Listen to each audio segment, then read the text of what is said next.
Hello and welcome to Extra Vibes. Of course, if you like the video, like, subscribe, hit the bell for more. Of course. Now this week on Extra Vibes, me and Ryan were having a little chat on his lovely sofa. On the sofa. On his sofa about live shows. And obviously as rock fans, you know, me and Ryan have gone to a lot of gigs since a very young age and still do.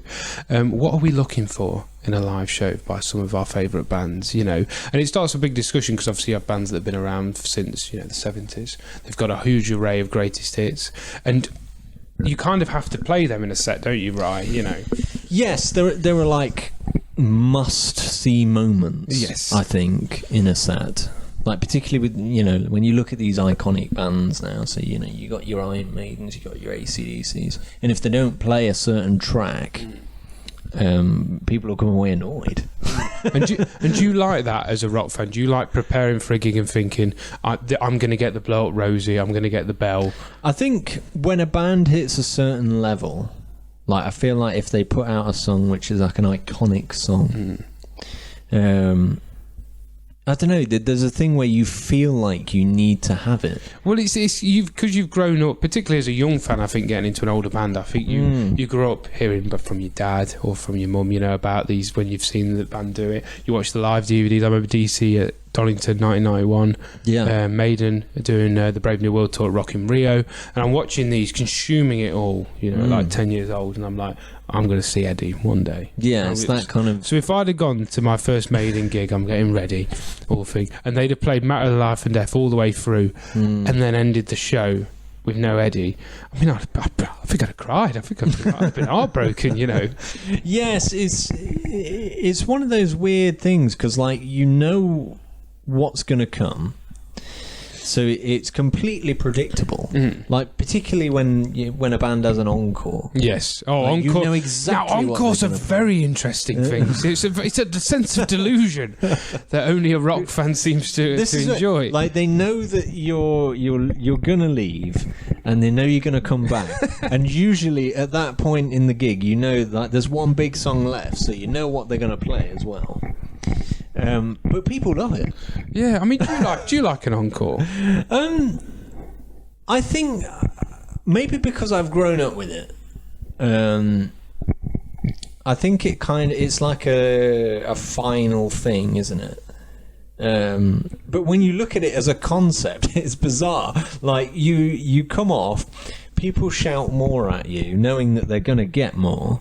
You know, you're going off knowing that you're going to off give more. knowing you're coming back. I mean, the fake walk as someone in a band is very odd. You know, the fake walk off, it feels uncomfortable. You know, we've actually stopped doing them. Have you? Yeah, we don't plan them into our set, which is nice in some ways because then you get an organic encore. We've been support bands where obviously, you know, if you're a support band, you ain't going to plan an encore because it's rude. Yes. Yeah, we're lovely, polite young men, but we'll play. We might have a really good show, and then people will start screaming more, and then you kind of then the promoter will come on and go, do you want to hear one more? And then we're like, oh, we didn't know we was going to do one more. Yeah. So that's exciting for hopefully the fans and for us, and feels more organic. It's the ones with the headline bands where you know they're going off, you know they're coming back on, and it's like, this is this feels weird. Yeah, I don't like it. No? I'll be honest. Do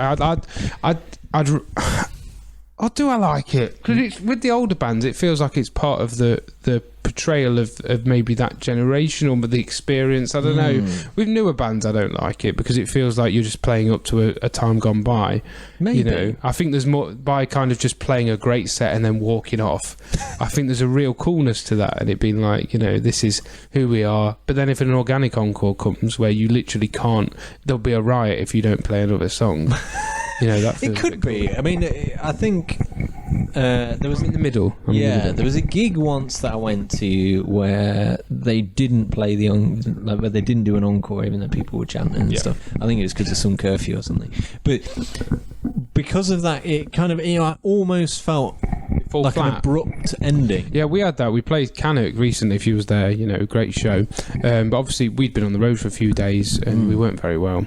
Like, literally, we had to like do an exorcism to get some of us on stage, and so we couldn't play any more songs. And the promoter had to actually come up and apologise and say, "Look, these boys have been on the road for a few days. You know, they've given you everything."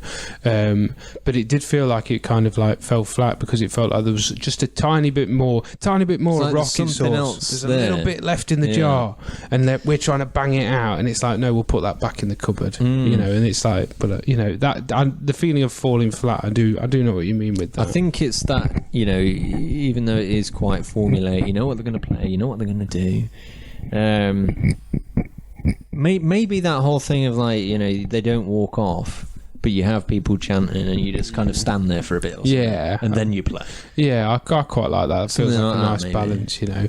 I mean, I'm very big on, like, we've always had Don't Pray For Me as our final song. You know, I really like having the same ending song for most gigs. I know Florence have always played Bread Fan pretty much towards the end. I know they've obviously now playing Sun and Moon as the final song. Obviously, we recently saw Florence Black with Chris at Rock City.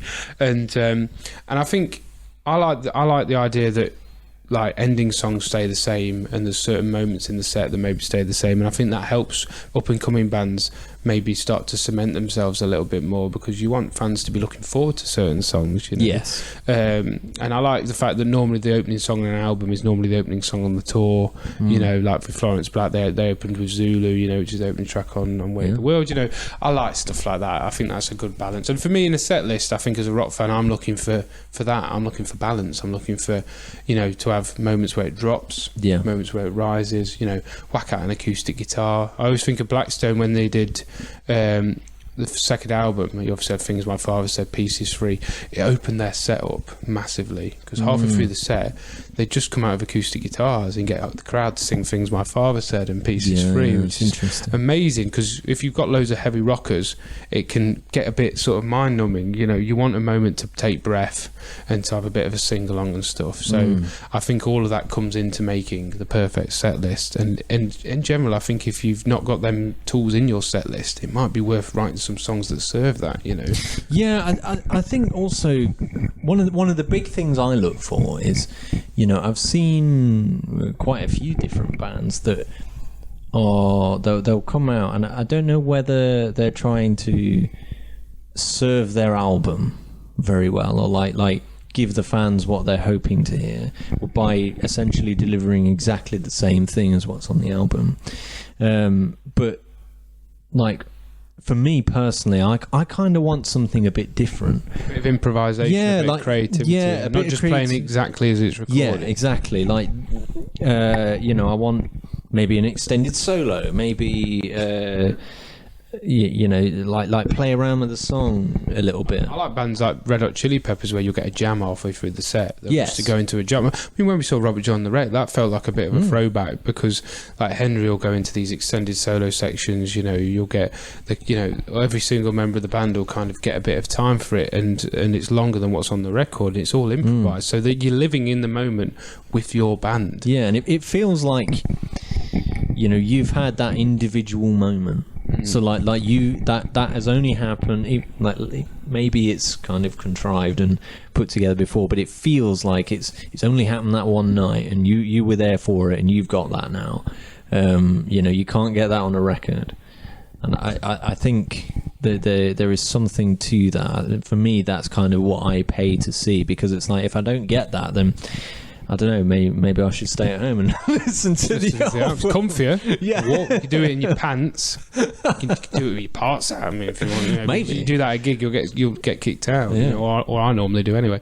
On a final note, right? Do you have a particular set in your history of gigs that sticks out to you as being like a whopper? Like, that was a good collect. The way they put the songs together, or just the performance, you know. I think the first time I went to go and see Iron Maiden, because they do something obviously that nobody else is doing off the top of my head, where they essentially for each song have a different backdrop, they have a different thing. It's like so extravagant and over the top, it's ridiculous, but it's got such individual character And towards the end of that one, they started kicking out the older songs, and it goes back to that thing of like, you know what's coming, because at this point in the set they haven't played Number of the Beast yet. Yeah, I always say that to my dad. I always say they've not played played that yet. So they best play it, otherwise I'm not going to be happy. This is it. But I think because it's that iconic, you can hear the roar of the crowd when they start and play it, and even the song Iron Maiden. I mean, it's not like let's be honest, from a critical standpoint, it's probably not the greatest song in their catalogue. Absolute genius. Oh well, whatever. But it's got this kind of weird charm to it, with everything that's kicking off, and it has a real character, kind of playing these songs from that kind of right at the beginning of their career. Yeah, 100%. So yeah, that one always kind of sticks out in my head because of that. They played a collection of a load of different songs from all over their career, and it's like it's so varied at that point. No, that's it. I've two for very different reasons. So I saw Blackberry Smoke at the Birmingham Academy, and obviously Blackberry Smoke have got such a wealth of material, and the set just felt really balanced. They've got a couple of rocky songs, so they'll come out to a rocky song, and then they'll bring it down for the ballads. But at the end, they did a couple of Sabbath covers. That's interesting, because they're in Birmingham. Yeah, but they did it as Blackberry Smoke, and it was like, oh, this is cool, And I think that's where but they'd slip it in songs of their own. I love that, because it catches you off guard, and you get this excitement. What's that? It's like, whoa, like a burst through the ceiling. So that really sticks in my mind, just as a fantastic overall sort of rock show. Very good at managing the crowd. Charlie Starr, lead singer. And second one, for completely different reasons, is the one where 2 songs in, my first ever gig where I saw Whitesnake, Spoiled by the Answer. The Answer were fantastic. Coverdale came out and went, Birmingham, I'm ever so sorry, my voice isn't up to it tonight, and I'm not going to be able to perform the gig. I've not been very well. I'm going to have to cancel it, and we'll reschedule. We'll be back. We love you all. That's crazy. And the gig ended. Really? Yeah, honestly, first ever gig I've ever been to at the NIA in Birmingham, and everyone was like, the lights went up, and everyone was like, what the hell? My mum and dad were like, we've never seen this happen before. Yeah. We've never seen this happen, And then when they did the rescheduled show, they had shirts that say, here we go again. Because that's why I say, so here I go again. And had the date and the sort of the Whitesnake logo on it. Now, the reason I brought that up is because it showcases that it's real. Yes. You was there, even though you didn't get your gig, you did eventually, but you were there when Coverdale... For that weird, rare moment. Yeah, and that shows how real it is, because his voice is, this is the hardest thing about being a singer. You can't just retune, put new strings on your voice, on your vocal cords, If it's not working, for whatever reason, you can't really perform, you know. And he didn't feel he could do it as the standard that, the fans deserve. And, that just really sticks in my mind, It showcases how real it, a show is, Yes, that is very rare. I mean, if I was him, I'd have been tempted to, on that rescheduled gig, get to the second song and go, ladies and gentlemen, and then... yeah. It's happened again. Yeah. Just wait for the... We'll see you in June next year. I'll see you in a bit. But yes, let us know in the comments below. What do you look for? Think of some of your favourite bands, some of your favourite sets, and why they were your favourite sets. Did they come down? Did they play some heavier songs acoustic? Did they do some covers? And what are you looking for as sort of the standard rock fan when you go and see your favourite bands? And we'll see you next time.